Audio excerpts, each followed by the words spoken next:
नमस्कार सबैजनामा। हामीले free style chess championship हामीले अनाउन्स गरेदेखि हाम्रोमा चाहिँ धेरै खालको क्वारी आएको छ, जसमध्ये चाहिँ one of the most important free style chess के हो भन्ने नै आइरहेको छ हाम्रोमा चाहिँ। फ्री स्टाइल चेस भनेको चाहिँ 1996मा हाम्रो लिजेन्डरी वर्ल्ड च्याम्पियन बबी फिसरले इन्ट्रोड्युस गर्नुभएको हो। यसलाई चाहिँ चेस 960 या फिसर ऱ्यान्डम पनि भन्ने गरिन्छ। यसमा तपाईँले ख्याल गर्नुपर्ने भनेको चाहिँ तिनवटा कुरा हो मात्र। यसमा चाहिँ तपाईँले के गर्नुहुन्छ भने दुईवटा रुखको बिचमा जहिले पनि किङ हुने गर्छ हैन, तपाईँले सेटअप गरेको अनुसार। र अर्को भनेको चाहिँ यो लाइट स्क्वायर बिसप र तपाईँको डार्क स्क्वायर बिसप दुईवटा चाहिँ त्यो एज इट इज राखिदिनु पर्ने हुन्छ। यसलाई चाहिँ रिसफल गर्दै गर्दा पनि एउटालाई लाइट स्क्वायरमा र एउटालाई डार्क स्क्वायरमा पार्नुपर्ने हुन्छ।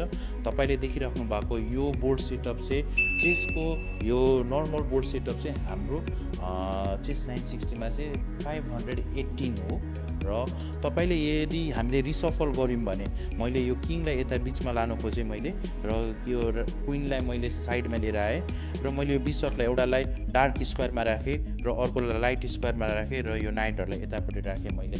र यसलाई चाहिँ हाम्रो मिररिङ गर्नुपर्ने हुन्छ हैन। यसलाई चाहिँ हामी मिरर गर्दै गर्दाखेरि चाहिँ तपाईँले देख्न सक्नुहुन्छ, मैले ठिक्कै मिलाइदिएँ, यसरी नाइटहरू राखेको छु मैले।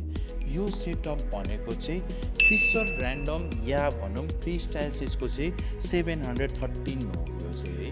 तपाईँले ठ्याक्क यो तिनवटा रुल तपाईँले फलो गर्नु भने चाहिँ this is free style chess. बाँकी कुरा सबै कुरा भनेको नर्मल हो।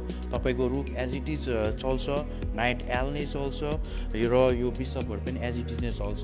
So I hope this was informative one. Thank you.